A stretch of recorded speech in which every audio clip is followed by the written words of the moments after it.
Hello everyone, आप सबका स्वागत है मेरे नए यूट्यूब चैनल पे। ये मेरा पहला व्लॉग है, इसलिए मैं अपना इंट्रोडक्शन डालना चाहती हूँ इसमें, ताकि आप सबको पता चले मैं कौन हूँ और मैं ये व्लॉग्स क्यों बना रही हूँ। तो मेरा नाम जिनी शाही है। मैं इंडिया में देहरादून से हूँ और ऑलमोस्ट 11 साल शिप में काम करने के बाद since now I have married and my husband and me we both have moved to New Zealand. तो इसलिए मैं व्लॉगिंग कर रही हूँ ताकि मैं आप सबको अपने ट्रैवल हिस्ट्रीज़ के बारे में बता सकूँ, मैं शेयर कर सकूँ अपने experiences. If anybody has any questions और doubts about anything I can always help with that too. बस आपको पता ही है, अपने देश अपने फैमिली से दूर रहने के बाद मतलब लोग बोर हो जाते हैं, किससे बात करें, किसको अपनी बातें बताएं। Obviously you are always in touch with your family, but ऐसा होता है ना कि मतलब बोलने के लिए चाहिए लोग और अपने एक्सपीरियंस बताने के लिए स्पेशली। तो इसीलिए मैंने व्लॉगिंग स्टार्ट की है। तो मतलब नई हूँ इसलिए अब सबसे पहला इंट्रोडक्शन व्लॉग डाल रही हूँ, तो अपने शिप के एक्सपीरियंसेस, अपने ट्रैवल हिस्ट्रीज, ट्रैवल पिक्चर्स, इतने सारे पिक्चर्स हैं मेरे पास। तो मैंने सोचा कि मैं क्यों ना अपनी ये सारे एक्सपीरियंसेस सबके साथ शेयर कर सकूँ। एंड अपार्ट फ्रॉम दैट, अभी हम लोग ऑलमोस्ट 10 महीने हो गए न्यूजीलैंड में शिफ्ट हुए। तो न्यूजीलैंड कैसा है, I am in south island at the moment. France Joseph glacier करके जगह है, वहाँ पे हूँ। आप व्यू तो देख ही रहे होंगे मेरे पीछे, ब्यूटीफुल राइट। थोड़ा रेनी सा सीज़न है बट ग्रीनरी व्यू उस मामले में तो परफेक्ट है ये। तो मतलब बस अपने बारे में थोड़ी बहुत बातें बताना चाहती हूँ। जैसे मैंने बताया, मैं देहरादून से हूँ। मैं अपने बारे में शेयर करना चाहती थी, अपने एक्सपीरियंसेस। अभी तो मैं फ़िलहाल होटल में काम कर रही हूँ अपने हस्बैंड के साथ। He works in a different hotel and I work in a different hotel, but हम लोगों की प्रोफेशन सेम है, तो इसलिए इट्स ईज़ी, मतलब थोड़ा मैनेज करना ईजी हो जाता है, टाइमिंग्स वगैरह। I work in restaurant, so of course I do break shifts. I work in the morning and evening, afternoon में ऑफ रहता है। मेरे हस्बैंड स्ट्रेट शिफ्ट करते, तो थोड़ा बहुत टाइम वगैरह एडजस्ट करना हो जाता है मैनेज। और उसके बाद अब न्यूजीलैंड, नई जगह, नई country, new ways of living, चीज़ें अलग है इंडिया से स्पेशली। अब शिप में क्या होता था कि शिप में आप जाओ, I was working as a मेट्रोदी देयर, तो मतलब 4 महीने के कॉन्ट्रैक्ट करो और 4 महीने बाद घर छुट्टी आ जाओ। आराम से 1.5 महीना घर में बैठो, इंजॉय करो फैमिली के साथ, और उसके बाद फिर 4 महीने के लिए चले जाओ। तो अपने कंट्री के साथ कनेक्टेड रहते थे कि मतलब अपने कंट्री में वापस जाना है, घूमने गए। It's like a vacation, working vacation. तो ऐसा था। लेकिन अब न्यूजीलैंड में आने के बाद you are far away from your place, तो मतलब रोज़ की नई चीज़ें, new experiences, new things you learn. तो बस अपने बारे में यही सारी चीज़ें बतानी थी, लोगों को बताना था, people who are moving, who are about to move, who are planning to move New Zealand में क्या है, क्या डिफरेंसेस है हमारी कंट्री में दूसरी कंट्री में, क्या क्या होता है, क्या क्या करते हैं, क्या खाते हैं। तो बस यही सारी छोटी मोटी चीज़ें हैं। अगर आप लोगों को इंटरेस्ट आए to know more about me, आप लोग मुझसे हमेशा पूछ सकते हैं to more about my experiences.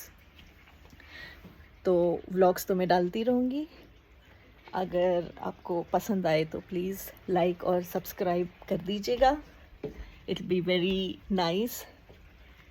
Also अब नया नया स्टार्ट किया है, तो ऑब्वियसली थोड़ी बहुत गड़बड़ गलतियाँ तो होंगी, तो ठीक है, लोग ऐसे ही सीखते हैं।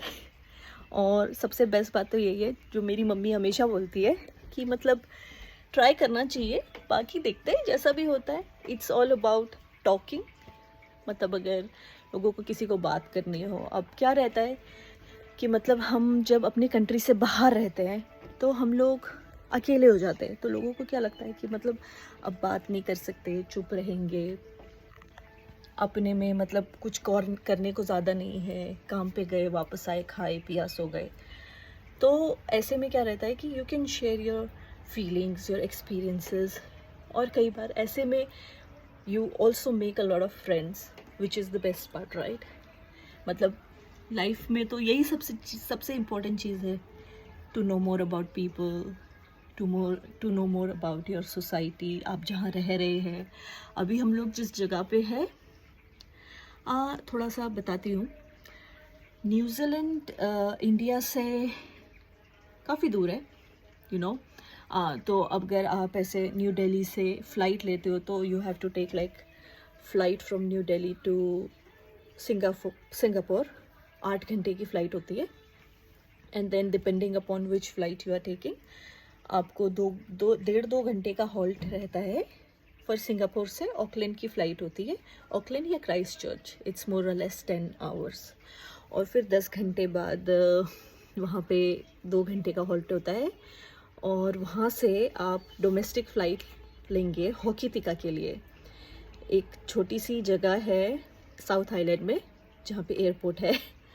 तो डोमेस्टिक फ़्लाइट लेंगे आप 1 घंटे की, और वहाँ से 2.5 घंटे ड्राइव करके आप फ्रांस जोसेफ में पहुँचेंगे। तो बहुत दूर है, बट इट्स वर्थ ट्रैवलिंग। मतलब यहाँ पे जितने भी आप टूरिस्ट देखेंगे वो सारे टूरिस्ट स्पेशली फ्रांस जोसेफ और फॉक्स ग्लेशियर देखने आ रहे हैं। फॉक्स ग्लेशियर के बारे में मैं आपको नेक्स्ट वीडियो में बताऊंगी, बट अभी के लिए फ्रांस जोसेफ एक छोटी सी एक शहर भी नहीं बोल सकते, छोटा सा, it's kind of a small district जहाँ पे मतलब 500-700 लोग होंगे, locals, including us at the moment. तो मतलब उसके अलावा जितना है टूरिस्ट है। अभी टूरिस्ट सीज़न चल रहा है, अभी न्यूजीलैंड का सीज़न चल रहा है, लोग घूमने आ रहे हैं। तो नवंबर से मार्च तक का सीज़न रहता है। बारिश आपको अच्छे से देखने को मिलेगी, बट जब मौसम अच्छा होता है, अब जैसे आज बारिश का दिन है तो आज बारिश ही देखने को मिलेगी, बट लोगों को ये देखने में भी बहुत मज़ा आता है क्योंकि यहाँ पे ग्रीनरी इतनी अच्छी, इतनी प्यारी है। ये देखिए, मतलब अपना दरवाज़ा खोला और सामने सिर्फ हरियाली हरियाली दिख रही है, आंखों की एक्सरसाइज भी हो रही है, मज़ा भी आ रहा है। तो उसके बाद बस यहाँ से जब वेदर खुला होता है तो सामने पहाड़ दिखेंगे, दिखाऊंगी मैं आपको, घबराइए मत, वेदर थोड़ा ठीक होने दीजिए। अब तो रोज़ मिलना जुलना चलता ही रहेगा, तो सारी बातें बताऊंगी, जगह दिखाऊंगी, यहाँ के लोकल अट्रैक्शंस दिखाऊंगी, ताकि जो लोग इतने दूर इंडिया में भी बैठे हैं, आपको इतना दूर ट्रैवल करने आने की भी ज़रूरत नहीं है, मैं आपको सब दिखा दूंगी, और वो भी फ्री में। तो मुझे बात करने की बहुत आदत है, and I really enjoy talking. अब आप एक्सपीरियंस बोलिए कि मतलब काम की वजह से बोलिए, जो भी बोलिए, लेकिन मुझे पसंद है बात करना, लोगों को जानना, उनके बारे में सुनना, अपने बारे में बताना, मुझे बहुत मज़ा आता है। तो इसे मेरी मम्मी तो बोलती भी रहती है कि मैं बात ज़्यादा करती हूँ, बहुत ज़्यादा करती हूँ, बट अच्छी बात है, बोलना चाहिए। अंदर रखने से अच्छा तो बोल दो, और क्या, लोगों को भी मज़ा आएगा सुनने में, है ना।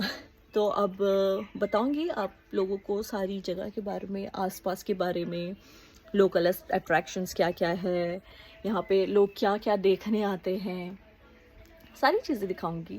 अब वेदर थोड़ा अच्छा हो जाए तो सामने के पहाड़ भी दिखाऊंगी। अभी मैं रिसेंटली यहाँ पे ग्लेशियर में गई थी, ऊपर हेलीकॉप्टर में बैठ के, वो सारी वीडियोस भी दिखाऊंगी, उसके बारे में बताऊंगी आप क्या क्या कर सकते हैं, थोड़े टिप्स एंड ट्रिक्स भी दूंगी, क्योंकि अब भाई हम लोग लोकल है तो थोड़े आइडियाज़ तो होते ही है हमारे पास, है ना। उसके अलावा फिर आसपास में जो जगह है घूमने वाली, वो सारी भी दिखाऊंगी आपको, ठीक है। तो आप प्लीज़ अपना सपोर्ट दीजिए थोड़ा सा। अगर मेरी वीडियोस पसंद आए और आपको और जानने की इच्छा हो मेरे बारे में, तो प्लीज़ मुझे सब्सक्राइब कीजिए, लाइक कीजिए, शेयर कीजिए, and then I'll see you guys soon. Thank you very much. Namaste everyone, and Jai Sai Ram.